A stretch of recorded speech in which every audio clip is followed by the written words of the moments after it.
este voltaje. El potencial de acción es el voltaje o los cambios de voltaje que hace la membrana cuando responde a un estímulo. Es decir, llega un estímulo químico, eléctrico, mecánico, el que quieras, y de repente la membrana se da cuenta que hay un estímulo, se abren canales, entran cationes, cambia el voltaje de la membrana y de repente la misma membrana tiene que hacer otros cambios para poder volver a regresar al inicio. Esos cambios de voltaje es el potencial de acción. El potencial de difusión tiene que ver con los gradientes específicamente de cada uno de los iones. Por ejemplo, el potencial de equilibrio del sodio es de 60 milivoltios. Esto quiere decir que en un ambiente donde es negativo, cuando yo le abro la puerta al sodio porque hay mucho afuera, se mete de trancazo, pero se mete solamente hasta 60 milivoltios. O sea, eso no puede entrar más.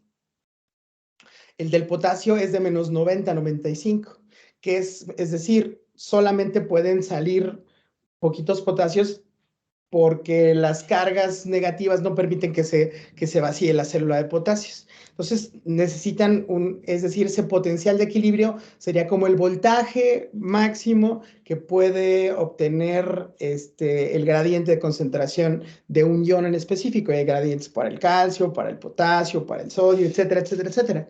Entonces, si lo analizas también, es lo que vamos a hablar el día de mañana, cuando el libro habla de potenciales, habla de potencial eléctrico, de cuál es la carga eléctrica que tiene específicamente la membrana en algún escenario específico.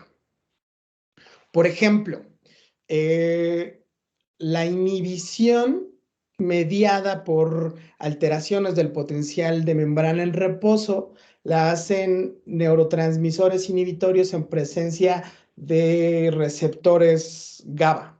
Es decir, llega la molécula de GABA en el receptor de GABA, se abre el canal, se mete el cloro, hace más negativa la célula y esto permite que ningún estímulo pueda desencadenar un potencial de acción y un cambio súbito de la polaridad de la membrana. Al final, todo esto lo vamos a explicar cosa por cosa la vamos a explicar. Pero ahorita que estás leyendo esto y que tú estás adelantando, solamente el libro está tratando de explicar el voltaje de la membrana en distintos escenarios. ¿Sí, Natalia? Sí, muchísimas gracias. Very good, very good. ¿Alguien más?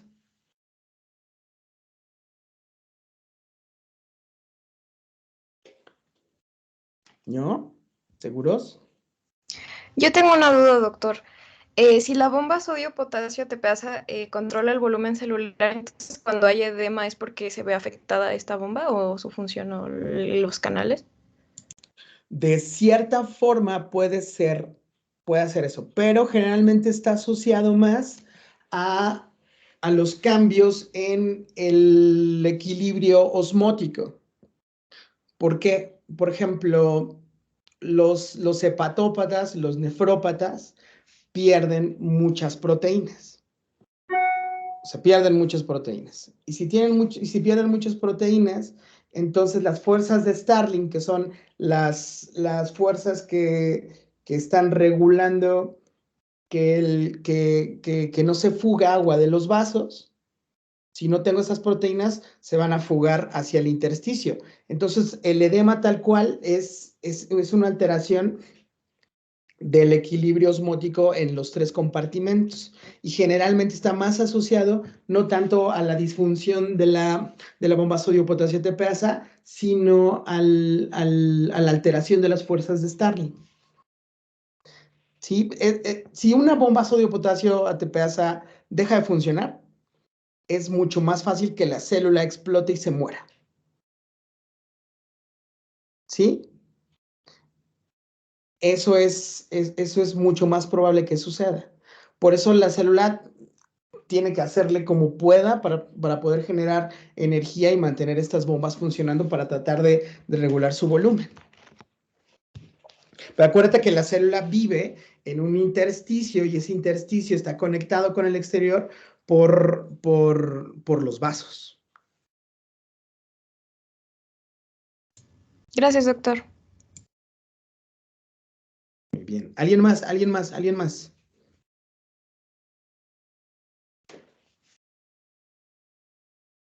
¿No? ¿Todo cool? Creo que no. Muy bien, muy bien. Entonces, ayer estaba yo, habíamos visto, perdón, hace rato me pasó lo mismo. Yo empecé a hablar y bla, bla, bla, y esto y por acá, y se me olvidó compartir mi pantalla. Pero hoy no me va a pasar. Entonces estábamos hablando de esto, ¿cierto?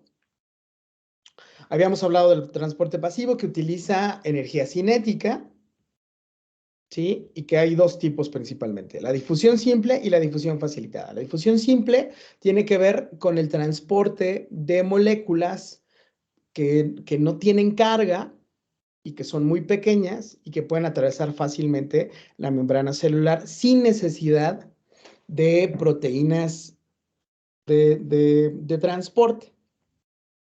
Es decir, habíamos hablado de los gases, ¿no? O sea, el oxígeno se mete o el CO2 se sale, o por ejemplo, de algunas hormonas como la aldosterona, como la hormona tiroidea, o hay medicamentos también que pueden atravesar, ¿por qué? Porque son lipofílicos y pueden actuar en la célula.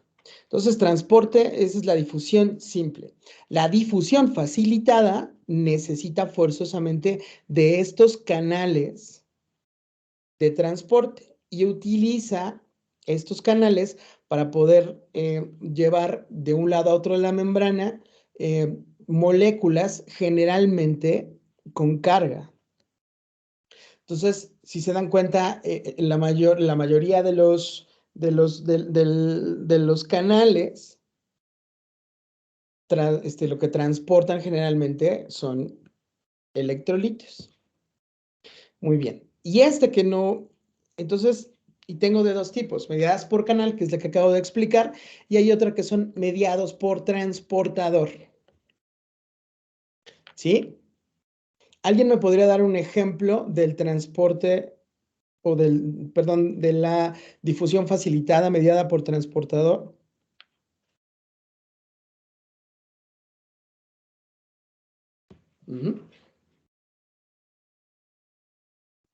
Pueden ser los de glucosa, los GLUT. Ah, muy bien. ¿Qué hacen los GLUT? Transportan la glucosa a favor de su gradiente de concentración. Muy bien. Tenemos un chorro de GLUTs. Hay muchos tipos de GLUTs. ¿Sí? GLUT 1, GLUT 2, GLUT 3, GLUT 4, GLUT 5. Entonces, por ejemplo, un ejemplo aquí más sencillo. Quiero buscar una más sencillo aquí. Espérenme. ¿Dónde estaba? Yo hace rato utilicé una y no la guardé por menso.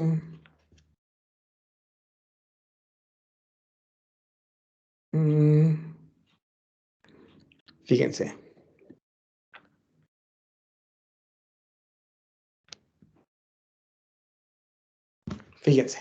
Entonces, yo tengo mucha glucosa fuera de la célula y poquita glucosa dentro de la célula. Entonces, dependiendo del tipo de GLUT, va a transportar glucosa. Por ejemplo, los GLUT 5 transportan fructosa. ¿Pero qué está haciendo? Yo tengo mucho de este lado, se incorpora la molécula y de repente, como tal, es una molécula especialmente diseñada, bueno, una proteína especialmente diseñada para poder dejar la glucosa. Por ejemplo, los GLUT2, que no necesitan insulina. Por ejemplo, hay los GLUT4, son necesarios, utilizan forzosamente, aquí está, utilizan forzosamente insulina. Fíjense. Es decir, yo acabo de comer y tengo mucha glucosa circulando. Entonces, el páncreas se da cuenta que hay insulina, digo que hay glucosa. Entonces, una de las funciones de la insulina es mediar o que no se mantenga en la circulación o en el plasma mucha glucosa. Yo necesito mantener niveles constantes entre 70 y 100 de glucosa. Entonces se da cuenta que la glucosa aumentó, el páncreas se da cuenta de esto, secreta insulina, la insulina llega a receptores de esta, que están principalmente en el músculo y en el ¿cómo se llama? Y en el tejido adiposo. Entonces llega la insulina, activa su receptor y por segundos mensajeros está estimulando el GLUT4. Esta generalmente está mediada por proteincinasa A, PKA. Entonces, solamente puedo meter la glucosa al músculo y al tejido adiposo solo y exclusivamente si hay insulina. Pero obviamente sigue los mismos preceptos que ya habíamos hablado. Hay un gradiente de concentración, utiliza en parte también energía cinética y obviamente, en este caso en específico, un transportador. Entonces, esto no se abre si yo no tengo las señales que me dio inicialmente la insulina. Entonces, esto es como súper, súper, súper importante. Y obviamente ya con la glucosa, pues ya puedo hacer todo esto, ¿no? Puedo hacer más, puedo agrupar la glucosa, puedo convertirla en lípidos, puedo hacer muchas cosas. Pero entonces, yo necesito este tipo de transporte pasivo o una difusión facilitada por transportadores. Y los ejemplos de los GLUT son como los más sencillos. ¿Sí? Sí, sí, sí, sí. ¿Dudas con esto que estábamos viendo aquí? Entonces ya hablamos de la diferencia entre difusión simple y difusión facilitada. Una vez más, la ósmosis, si utiliza acuaporinas, es entonces difusión facilitada. ¿De acuerdo? Tiene que ver con la concentración puedo hablarlo desde la perspectiva, desde la concentración de sustancias osmóticamente activa o desde la concentración de solvente. Si tengo mucho solvente de un lado y poquito solvente del otro, se va a mover en esa relación. Y si tengo muchos solutos y poquitos solutos, se mueve hacia donde hay mucho más solutos. ¿De acuerdo? Y los de transportador que acabamos de explicar en este momento. ¿Sí? ¿Dudas con el transporte pasivo?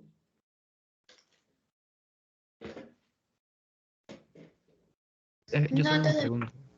Dígame. ¿La acuaporina cuenta como canal o transportador? Es un canal.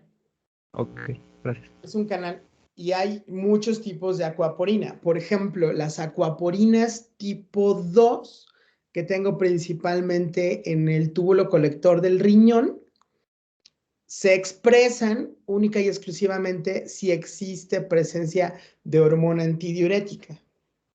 Y para que se dé cuenta, para que se libere hormona antidiurética, a nivel central, yo tengo que medir la osmolaridad del plasma. Si hay una hiperosmolaridad del plasma, entonces se libera hormona antidiurética, corre a esta hormona hasta el túbulo colector y en el túbulo colector se expresan estas acuaporinas y lo que hacen las acuaporinas es evitar que haya orina y yo agarro esa agua y la vuelvo a mandar a la circulación. Es por eso que, por ejemplo, cuando van al cine y se atascan de palomitas, les da mucha sed, pero cuando ya disminuyó su osmolaridad, les da ganas de ir al baño cuando termina la película. ¿Sí? Ok, perfecto. Muy bien, muy bien. Entonces, ¿qué chingados iba a ser así? Muy bien. Ahora, ¿alguien ¿alguien me podría definir, por favor, o decirme ¿Qué es entonces el transporte activo? Es un tipo de transporte que va a consumir ATP. En este caso, porque puede ir de la molécula que se intenta transportar, puede ir en contra del gradiente, es decir, de una zona donde hay menos concentración a una zona donde hay más concentración. Es para ello que necesita el ATP, que mediante la fosforilación en un proceso secuencial o repetitivo es como se logra ese transporte. Perfecto. Entonces, realmente no es el ATP, sino su transformación en ADP y la liberación del fósforo inactivo, ¿cierto? Sí. Perfecto. Esa definición me gustó bastante. Ahora vamos a ver algunos ejemplos.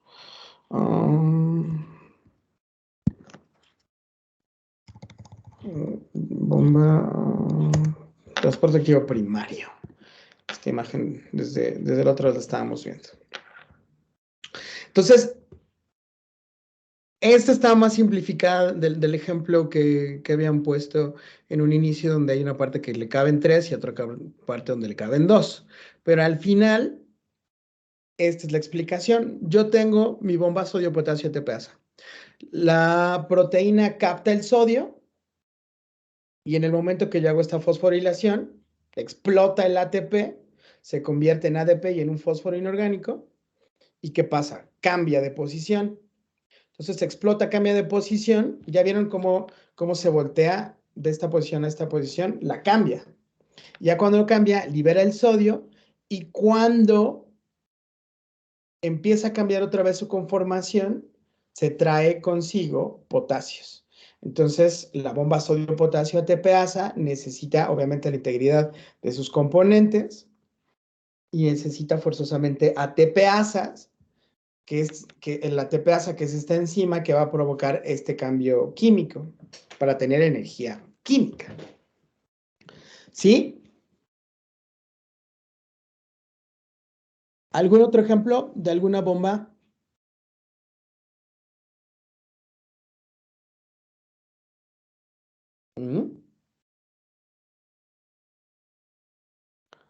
¿La de calcio? La de calcio, muy bien.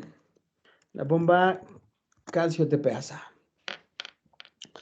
Esta bomba existe en las células musculares, sobre todo.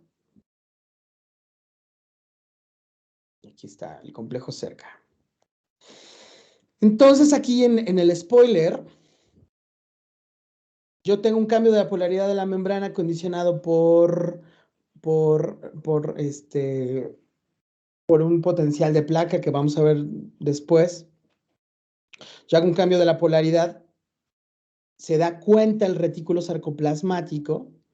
Entonces, es decir, yo excité o le di un estímulo a la célula se da cuenta de este estímulo y en el retículo sarcoplasmático, que es un retículo que tiene en su interior mucho calcio, hace la apertura a través de canales de rianodina y de hidropiridina para poder vertir este calcio sobre las proteínas de contracción, que son la actina y la miosina. ¿Sí? ¿Y qué es lo que sucede? Yo utilizo el calcio para poder hacer o forzar que estas proteínas corran una sobre otra. Entonces, cuando corren una sobre otra, se hace un acortamiento de estas líneas. Estas líneas Z se acortan entre sí y eso es una contracción muscular. ¿Qué condicionó la contracción muscular? El calcio, la liberación del calcio. ¿Quién liberó? ¿Por qué se hizo esto? Porque hubo un cambio de voltaje en la membrana. Entonces, bueno, sí, doctor. ¿Y luego dónde funciona la bomba de calcio? Cuando yo quiero relajar el músculo, lo que va a suceder es que yo necesito agarrar estos calcios y meterlos una vez más al retículo sarcoplasmático. Pero yo había dicho que aquí esto está lleno de calcio. De hecho, antes de que se hiciera la contracción, casi no hay calcio en el sarcoplasma, en el citoplasma de las células musculares. Entonces, si yo voy a meter el calcio a un lugar donde hay poquito, a donde hay mucho calcio, necesito forzosamente una bomba que me ayude a hacerlo. Y esta bomba va a consumir ATP y que después va a estar controlada por estas proteínas de fosfolambam que van a hacer la activación y la inactivación y eso se va a ver después. El uso de la fosfolambam, sobre todo en ¿cómo se llama? En fisio 2 en cardio. Pero al final, ¿qué está haciendo? Está utilizando ATP para agarrar una molécula y meterla en contra de su gradiente de concentración. Pero si ustedes no entienden esto, pues va a ser difícil que, por ejemplo, yo les pueda decir, bueno, los neurotransmisores simpáticos que libera el sistema nervioso van a estimular que esta bomba trabaje más. ¿Y por qué debe trabajar más? Porque para que el corazón tenga más fuerza, tiene que relajarse adecuadamente. Si no se relaja adecuadamente, no se puede llenar adecuadamente el corazón. Entonces, se hace indirectamente a nivel molecular gracias a esta bomba. Sí, pero este es otro ejemplo de bombas o de transporte activo primario. Por ejemplo, otro tipo de bomba es una famosísima. ¿Alguien aquí toma omeprazol para la gastritis? Sí. Sí, muy mal. Yo sé del estrés y de todo, pero no es tan recomendado. A ver, déjame ver. Espérame. Bomba de protones. Aquí está, miren. No sé lo más grande. El proton pump. Esta bomba de protones es la que utiliza la célula parietal, que está de este lado, aquí como en amarillito. Esta es mi célula parietal. Entonces yo necesito un ambiente hiperácido. El pH del jugo gástrico es como por ahí entre 1 y 2. El pH, o sea, es un pH súper ácido. Entonces, ¿cómo se logra esto? Con una bomba que depende de ATP. Entonces, esta bomba saca potasio, saca hidrogeniones, y de hecho sí también un poquito de potasio, ahorita que estoy recordando, y además hay otro cotransportador para sacar cloro. Entonces esta célula está sacando hidrogeniones y está sacando cloro, ¿y qué va a lograr aquí? Si yo junto hidrogeniones y cloro, ¿qué obtengo? Ácido clorhídrico. Ácido clorhídrico. Entonces, ¿qué hace el omeprazol? Ataca aquí. Inhibe la bomba de protones, y si no tengo protones, no tengo hidrogeniones, y si no tengo hidrogeniones, aunque tenga cloro, no voy a poder formar tantos ácidos. Entonces, no es tan recomendado tomar omeprazol, a menos que tengas una úlcera, y que no deja sanar, y esa misma acidez no deja sanar esa úlcera, porque finalmente tú necesitas estos niveles tan ácidos ¿cómo se llama? De los jugos gástricos para poder empezar a deshacer todo lo que te comes. Entonces, por ejemplo, cuando yo tomo mucho omeprazol y estoy cambiando estos niveles de acidez, es muy probable que bacterias como la Helicobacter pylori puedan instalarse y darte problemas, y eso condicionar un círculo vicioso con la gastritis. Entonces, por eso no es tan recomendable. Por eso tiene como indicaciones muy precisas, y hay muchos tipos y todo, pero al final es eso. Este es otro ejemplo de una bomba ATP-ASA.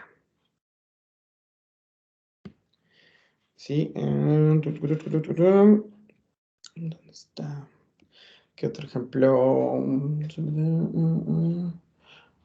Esos tres ejemplos me parecen adecuados. Entonces, todos estos son ejemplos de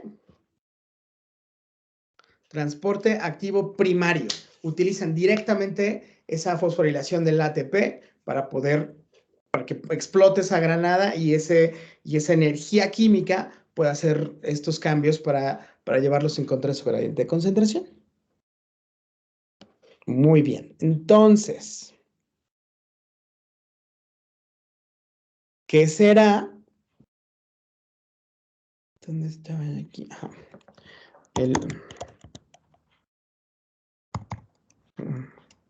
Transporte activo secundario. Aquí está. Bueno, aquí vienen cositas hermosas.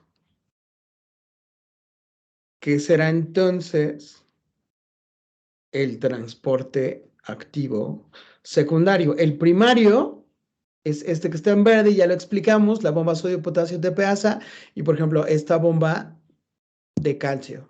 ¿Ya vieron? Y aquí ponen ADP porque ya hizo los cambios. En este caso ya sacó el sodio, ya metió el potasio y en este caso ya sacó el calcio, o ya metió el calcio, mejor dicho, al retículo sarcoplasmático. Obviamente estas dos así como que no conviven tanto, sino que están ejemplificando. Es como por cuestiones puramente ilustrativas. Pero ya hablamos de estas dos bombas. Entonces, ¿qué es el transporte activo secundario? Es el transporte de solutos en contra de su gradiente de concentración, aprovechando la energía de un gradiente creado por el transporte activo primario. Muy bien. Muy bien, muy bien, muy bien. Entonces, si lo que está haciendo mi bomba sodio-potasio ATPasa y que probablemente es como de las más importantes para hablar de esto específicamente, está manteniendo los gradientes constantes de mucho sodio fuera, mucho potasio dentro, muy poquito potasio fuera, muy poquito sodio dentro. Si está funcionando constantemente mi bomba, entonces, si se dan cuenta, ¿ya vieron qué está haciendo el sodio en este caso? Se mete. ¿Y por qué se puede meter tan fácil el sodio?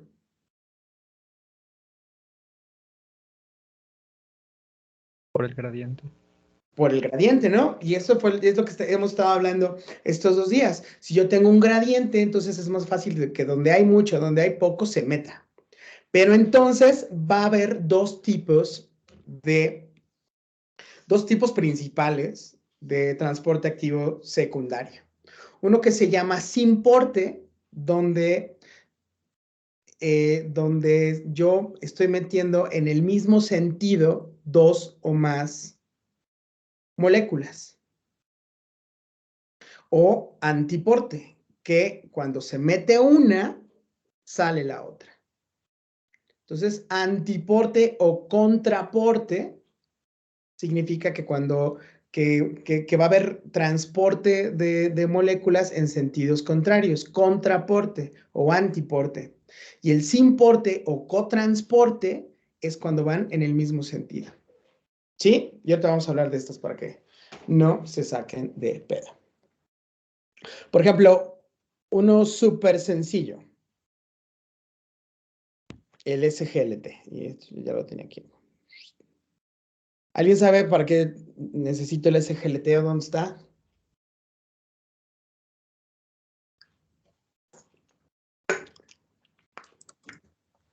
En el intestino para absorber la glucosa, al mismo tiempo que se transporta sodio hacia el interior de las células. Es decir, el Gatorade sin azúcar no funciona o no hidrata igual. ¿Sí? Si se dan cuenta, todas las bebidas energéticas rehidratantes necesitan glucosa y electrolitos, sobre todo sodio, que ya vimos que es el más importante de los electrolitos extracelulares. Entonces, ¿por qué? Porque yo estoy, de este lado está la luz del intestino, donde viene viajando mi bolo alimenticio con todo lo demás. Bueno, no es el bolo alimenticio, sino ya es como toda esta masa que está procesando.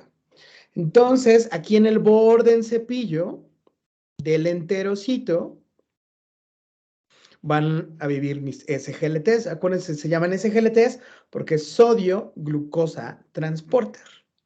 Sodium Glucose Transporter. Por eso se llama SGLT.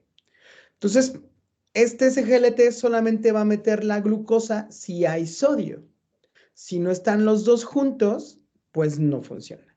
Entonces, aquí, en la parte de la base del enterocito, en la que está más cercana con los vasos y con el intersticio, es donde van a estar todas mis bombas sodio-potasio ATPasa, tratando de regular que siempre haya muy poquito sodio acá, para que este cotransporte o simporte pueda funcionar. ¿Ya vieron? Y ya que tengo esto, utilizo, ¿ya vieron? A mis GLUT2. Es decir, ¿qué hago? Ahora solamente agarro la glucosa y en el GLUT2 la va a sacar de la célula para que no se la quede el enterocito. Porque finalmente el enterocito utiliza su glucosa y todo para funcionar, pero finalmente toda esta tiene que estar pasando desde la tripa hasta los vasos para poder llevarla a todos lados y que la pueda regular la insulina. Entonces, fíjense, la fructosa entra por GLUT5 y también, que tengo también en el borde del cepillo y en la parte basal o parietal. ¿Sí? Entonces, este es un ejemplo súper sencillo de un cotransporte o simporte. Esta. ¿Ya vieron? Sodio Glucose Simport y se llama SGLT. ¿Ok? ¿Dudas con esto? Sí, sí se entendió que es un simporte, como van en la misma dirección. Otro ejemplo de simporte. Una pregunta. Dígame, doctor. Aquí entonces estaría implicado el potencial de membrana que genera el sodio. Fíjate que no, porque, por ejemplo, los enterocitos no necesitan como tal cambios súbitos, es decir, no son células excitables. Entonces, esta variabilidad es decir, el potencial de la membrana generalmente se encuentra constante. Este potencial de membrana en reposo es constante. O sea, realmente como todo esto está funcionando al mismo tiempo, se mantiene constante todo esto. Donde sí va a afectar mucho son las células excitables, como el músculo, como las neuronas, como algunas glándulas. ¿De acuerdo? Ah, ok. Sí, gracias. Por ejemplo, otro ejemplo de simporte. Otro ejemplo de simporte. Ah, mira. Carga. Creo que esta va a cargar más bonito. Así. Esta es una célula tubular. Y las células tubulares son las que forman a mi nefrona. Sí, esas que tenemos muchas en el riñón. Bueno, nada más en el riñón. Pero fíjense qué pasa. Yo necesito, ¿cómo se llama? Mover o movilizar a través de esta célula tubular, llevarme estos electrolitos, que hay muchos en el túbulo. Es decir, en la luz tubular, donde está la preorina, yo tengo en una región en específico un número muy grande de electrolitos. Entonces, esta bomba hace un simporte. Yo tengo mucho cloro fuera de la célula, se mete fácil. Yo tengo mucho sodio fuera de la célula, se mete fácil. Pero este transportador NKCC2 también va a poder meter potasio. Es decir, este es un triple simporte, ¿ya vieron? Y eventualmente lo que va a hacer es que mi bomba sodio-potasio ATPasa y otras bombas, por ejemplo, esta que depende también de potasio, voy a reducir los niveles que tenga esta para poderla mover de un lado a otro. Es decir, fíjense, y esto es bien importante porque cuando lleven fisio 2, ¿dónde está? Acá. Cuando lleven fisio 2, van a tener que entender esta bomba. ¿Por qué? Porque lo que hace la nefrona es que filtra el plasma y de repente un tipo específico de nefronas, que son las yuxtaglomerulares, le quita agua a la preorina y después hace dentro una concentración hiperosmolar. Y ya que está subiendo otra vez en la parte gruesa, es donde funciona mi bomba NKCC y saca de la luz tubular, atraviesa la célula y la lleva al espacio medular. Y el espacio medular es un espacio hipertónico, hiperosmolar. Es decir, ¿ya vieron? En relación al plasma, cómo está. Es decir, es un espacio que es súper denso. ¿Por qué se vuelve súper denso? Porque tengo mucha urea y tengo muchos electrolitos. ¿Quién sacaron estos electrolitos? Pues esta bomba NKCC. ¿Para qué? Es lo que estaba yo platicando hace ratito. Si yo necesito reabsorber líquidos, lo hago en el riñón. ¿Cómo lo hago?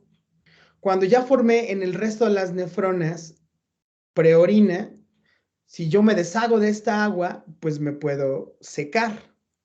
Se da cuenta de esto el hipotálamo y manda a través de la hipófisis hormona antidiurética, y la hormona antidiurética expresa acuaporinas tipo 2 de este lado, y entonces esta agua, por ósmosis, ¿a dónde se va a ir?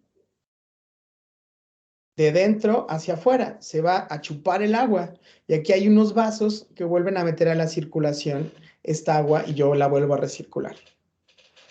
Es decir, si ustedes no entienden ósmosis, transportes, etcétera, si no entienden transporte celular, no pueden entender cómo funciona, cómo eventualmente va a funcionar el riñón. Por eso es tan importante. ¿Sí? Y finalmente, por ejemplo, vamos a poner aquí un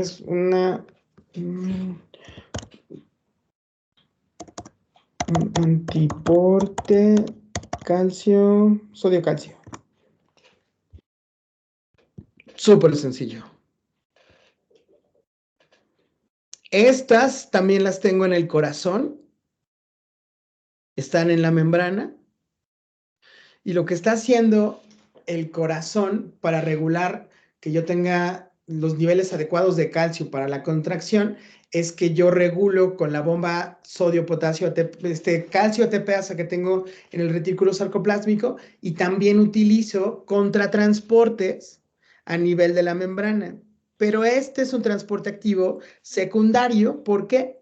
Porque si la bomba sodio-potasio funciona, yo tengo poquito sodio dentro y mucho sodio fuera. Entonces se mete el sodio, y cuando se mete el sodio, el calcio sale. Entonces, esta forma o esta parte de la regulación del calcio intracelular en las células musculares está dada por un antiporte, que al final es transporte activo secundario. Entonces, si se dan cuenta, todos estos ejemplos son para que entiendan la necesidad que tienen ustedes de entender estos procesos para que eventualmente podamos hablar de fisiología cardiovascular o fisiología renal, o que por ejemplo,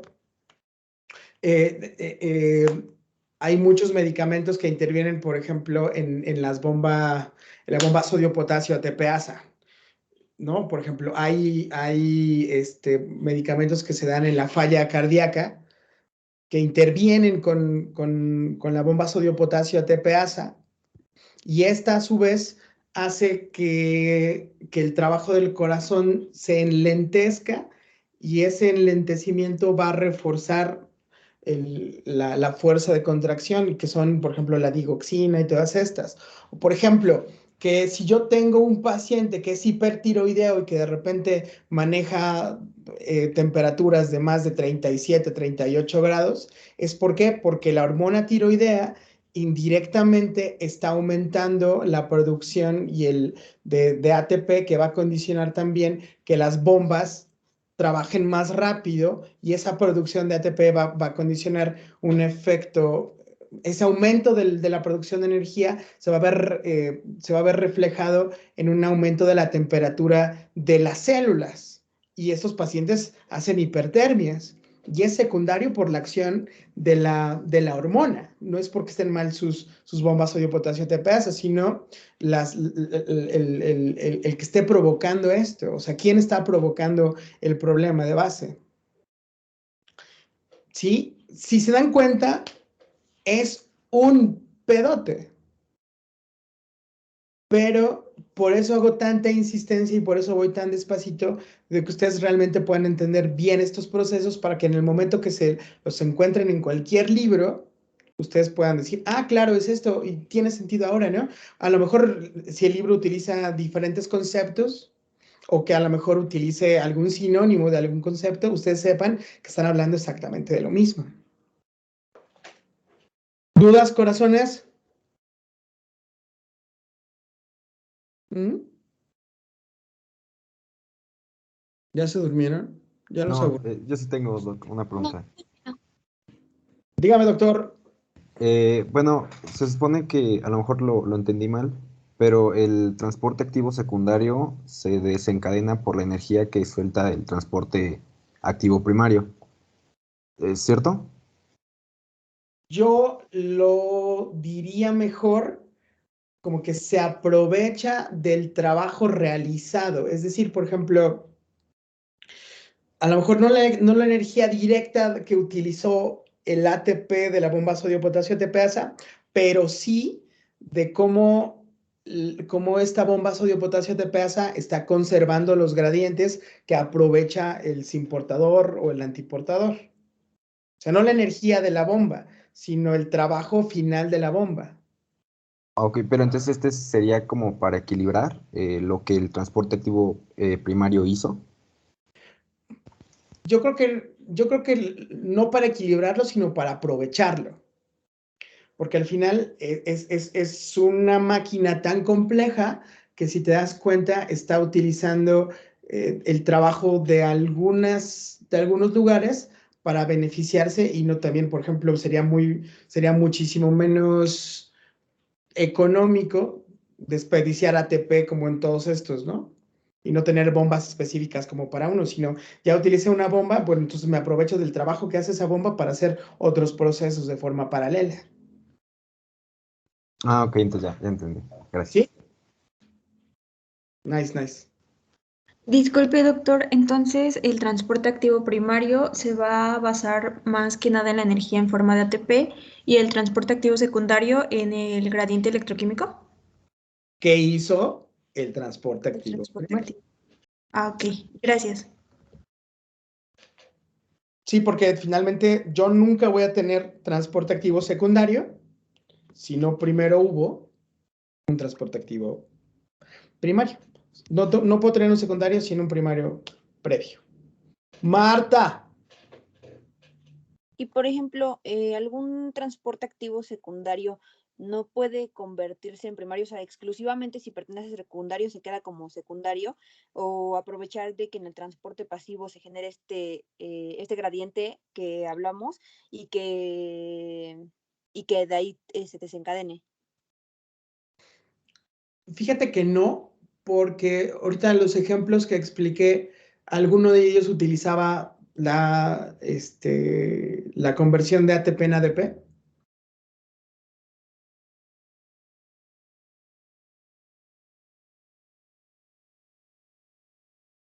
No, Esa es la respuesta. Finalmente, si utilizara ATP, la hidrólisis, bueno, la fosforilación del ATP, entonces es primario, punto. Si no utiliza ATP, es secundario. ¿Sale? gracias. De nada. Pablo. Y en los casos de lo que sería la exocitosis, la endocitosis y la pinocitosis, ¿serían Sí. transportes activos? Sí, porque consumen un chorro de ATP, porque hay que hacer síntesis de proteínas, porque finalmente el que yo tenga, por ejemplo, fíjense, sí, y esto se me olvidó decirles a los de las, no quiero mi YouTube. Por ejemplo,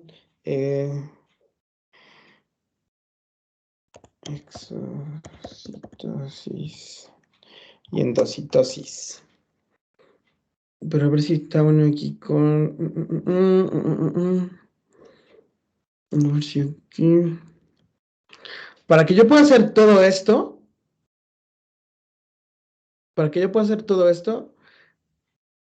crear, engullir, deshacerlo y llevarlo aquí, necesito forzosamente crear. Y esta creación necesita forzosamente ATP. Entonces, sí, de hecho consume muchísima energía. Por ejemplo, para engullir una proteína, necesito ATP. Entonces, sí, la exocitosis absolutamente y la endocitosis son mecanismos que consumen ATP. Miren, aquí viene, creo que activo. Ajá. Entonces, sí. Sí consumen mucha energía. Ok, gracias. De nada, perdón, y sí se me olvidó decirles eso.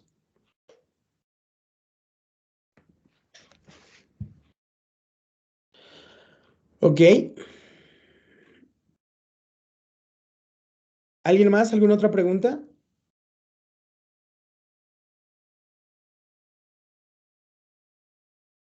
¿No? Creo que no, Doc. Ok. Entonces, espero haya quedado todo esto claro. Mañana empezamos a ver excitabilidad celular. Entonces, vayan empezando a leer ese tema y vamos a ver todo esto de lo que preguntó la doctora Vázquez en un principio. ¿Qué es potencial eléctrico? ¿Cuáles son las células excitables? Todo lo que tenga que ver con potencial de membrana de reposo, potencial de difusión, potencial, ¿cómo se llama? De acción. Todo eso lo vamos a empezar a ver. Porque finalmente yo lo que necesito es que entiendan cómo las células excitables se comunican por cambios en el voltaje de las membranas. ¿Sale? ¿Y qué lo ocasiona? Muy bien. Sí, Doc. Gracias. Sí, doctor, muchas Sí, gracias. gracias. Nos vemos Gracias, Claro. doctor. mañana. Cuídense mucho. Gracias. Hasta mañana, Doc. Descansa. Igualmente. Gracias. Gracias, doctor. Hasta mañana. Besos a todos.